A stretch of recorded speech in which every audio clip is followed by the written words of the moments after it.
ನಮಸ್ಕಾರ. ರಿವ್ಯೂ ಚಾನಲ್ಗೆ ಸ್ವಾಗತ. ನಾನು ಸೌಖ್ಯ ಗಾಂವ್ಕರ್. ಅನ್ನೌನ್ ಗನ್ ಮ್ಯಾನ್ಗಳಿಂದ ಭರ್ಜರಿ ಕೈಚಳಕ.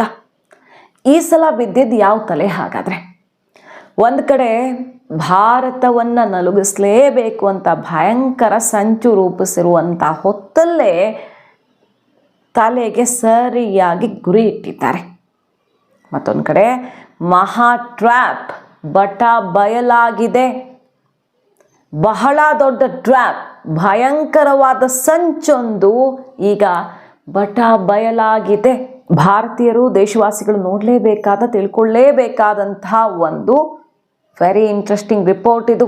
ಬಹಳ ಮಹತ್ವದ ಸುದ್ದಿ ವಿಚಾರಣೆ ಮುಂದೆ ಇಡ್ತಾ ಹೋಗ್ತೀವಿ. ಮಿಸ್ ಮಾಡದೆ ನಮ್ಮ ಚಾನಲ್ನ ಸಬ್ಸ್ಕ್ರೈಬ್ ಮಾಡಿ, ನಿಮ್ಮ ಅಭಿಪ್ರಾಯ ಕಮೆಂಟ್ ಮಾಡಿ ತಿಳಿಸಿ. ಎಸ್ ವೀಕ್ಷಕರೇ, ಬಹಳ ದೊಡ್ಡ ಸಂಚು ರಿವೀಲ್ ಆಗ್ತಿರೋದು.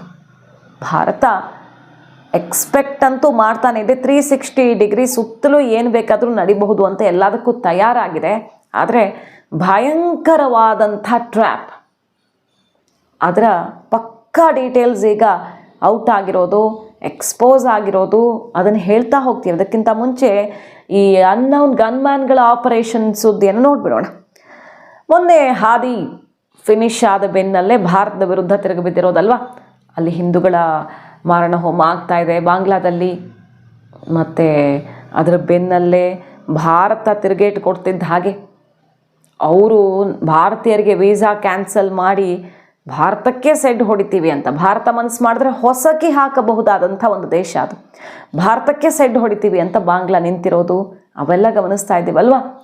ಈ ಟೈಮಲ್ಲಿ ಭಾರತಕ್ಕೆ ಎಚ್ಚರಿಕೆ ಕೊಡೋದಕ್ಕೆ ಬಾಂಗ್ಲಾ ನಿಂತಿರೋ ಟೈಮಲ್ಲಿ ಮತ್ತೊಂದು ಆಪರೇಷನ್ ಆಗಿದೆ.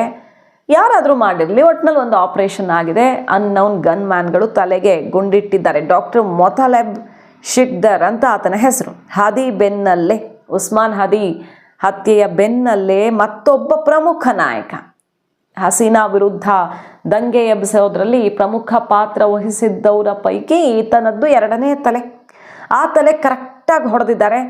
ಯುವ ನಾಯಕ ಡಾಕ್ಟರ್ ಮೊತಲೆಬ್ ತಲೆಗೆ ಅಪರಿಚಿತರು ಮಂಡೆ ಗುಂಡಿನ ದಾಳಿಯನ್ನು ನಡೆಸಿರೋದು. ಆತನ ಪರಿಸ್ಥಿತಿ ಎನಿ ಟೈಮ್ ಅನ್ನೋ ಥರ ಇದೆ. ಯಾವುದೇ ಕ್ಷಣದಲ್ಲಿ ಏನು ಬೇಕಾದರೂ ಆಗಬಹುದು ಅನ್ನುವಷ್ಟು ಕ್ರಿಟಿಕಲ್ ಸ್ಟೇಜಲ್ಲಿ ಆತ ಇದ್ದಾನೆ. 42 ವರ್ಷದ ರಾಷ್ಟ್ರೀಯ ನಾಗರಿಕ ಪಕ್ಷದ ಖುಲ್ನಾ ವಿಭಾಗದ ಮುಖ್ಯಸ್ಥ ಈತ.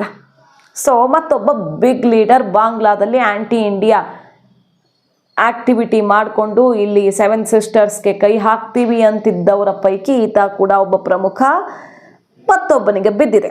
ದುಷ್ಕರ್ಮಿಗಳು ನೇರವಾಗಿ ತಲೆಗೆ ಗುರಿ ಇಟ್ಟು ಗುಂಡಿನ ದಾಳಿ ನಡೆಸಿದ್ದಾರೆ. ಈಗ ಬಾಂಗ್ಲಾ ಯೂನುಸ್ ಖಾನ್ ಸಿಕ್ಕಾಪಟ್ಟೆ ತಲೆ ಕೆಡಿಸ್ಕೊಂಡಿರೋದು. ಯಾರಪ್ಪ ಈ ಅನ್ನೌನ್ ಗನ್ ಮ್ಯಾನ್ಗಳು ಈ ಥರ ಆಪರೇಷನ್ ಮಾಡ್ತಿದ್ದಾರಲ್ಲ ಅಂತ. ಸಹಜವಾಗಿ ಅವರು ಆರಂಭದಿಂದ ಹಾದಿ ಹತ್ಯೆ ಬೆನ್ನಲ್ಲೇ ಭಾರತ ಕಡೆಗೆ ಅಲ್ವಾ ಕೈ ತೋರಿಸಿದ್ದು.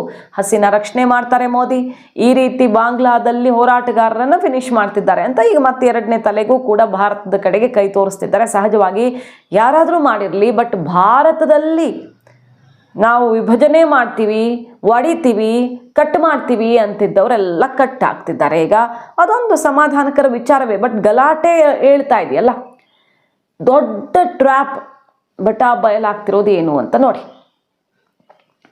ಬಾಂಗ್ಲಾದಲ್ಲಿ ಅಮೆರಿಕ ನೆಲೆಯನ್ನು ಸ್ಥಾಪಿಸುವಂಥ ಇಚ್ಛೆಯಲ್ಲಿದೆ.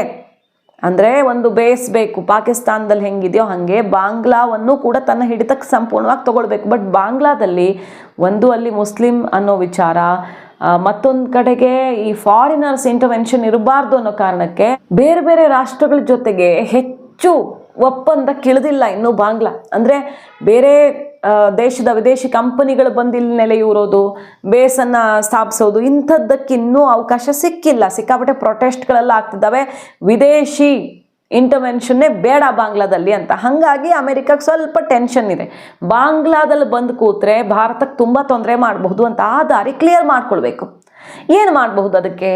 ಈಗ ಸಿಕ್ಕಿದ್ದೇ ಚಾನ್ಸು ಅಂತ ಪಾಕಿಸ್ತಾನದ ಮೂಲಕ ಜಮಾತ್ ಮತ್ತು ಪಾಕಿಸ್ತಾನದ ISI ಮೂಲಕ ಬಾಂಗ್ಲಾದಲ್ಲಿ ಅಲ್ಲಿ ಪರಿಸ್ಥಿತಿಯನ್ನು ಹಾಳು ಮಾಡ್ತಿರೋದು, ದಂಗೆ ಎಬ್ಬಿಸೋದು, ಗಲಾಟೆ ಮಾಡೋದು, ಹಿಂದೂ ಮುಸ್ಲಿಂ ಅಲ್ಲಿ ಅಲ್ಪಸಂಖ್ಯಾತರನ್ನು ಟಾರ್ಗೆಟ್ ಮಾಡ್ತಿರೋದು, ಇಂಥದ್ದೆಲ್ಲ ಮಾಡಿ ಜೋರು ಗಲಭೆ ಎಬ್ಬಿಸೋದು. ಬಾಂಗ್ಲಾ ರೊಚ್ಚಗೆದ್ದು ಭಾರತಕ್ಕೇನಾದರೂ ಮಾಡಬೇಕು, ಭಾರತನೇ ಮಾಡಿದೆ ಅನ್ನೋ ರೀತಿಯಲ್ಲಾಗಿ ಭಾರತಕ್ಕೇನಾದರೂ ಬಾಂಗ್ಲಾ ಮಾಡಬೇಕು, ಕಡೆಗೆ ಬಾಂಗ್ಲಾದ ಮೇಲೆ ಭಾರತದ ಸೇನೆ ಆಕ್ರಮಣ ಮಾಡಬೇಕು. ಆಗ ಸಹಜವಾಗಿ ಬಾಂಗ್ಲಾ ಒಂದು ಸಣ್ಣ ರಾಷ್ಟ್ರ, ಅವ್ರ ಹತ್ರ ಏನಿದೆ, ಪಾಕಿಸ್ತಾನದ ಹತ್ರನೇ ಭಾರತ ಟಚ್ ಮಾಡೋಕ್ಕಾಗಲ್ಲ. ಇನ್ನು ಬಾಂಗ್ಲಾ ಯಾವ ಲೆಕ್ಕ ಭಾರತಕ್ಕೆ?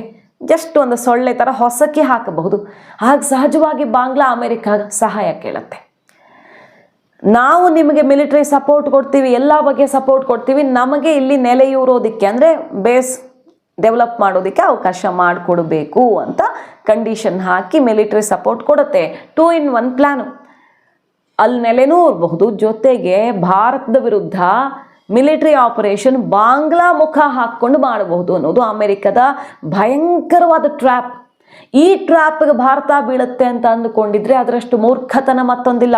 ನಮಗೆ ಪಕ್ಕಾ ಇಂಟೆಲಿಜೆನ್ಸ್ ರಿಪೋರ್ಟ್ ಇದೆ ಬಾಂಗ್ಲಾದೇಶದಲ್ಲಿ ಯಾರು ಏನು ನಡೆಸ್ತಿದ್ದಾರೆ ಅಂತ.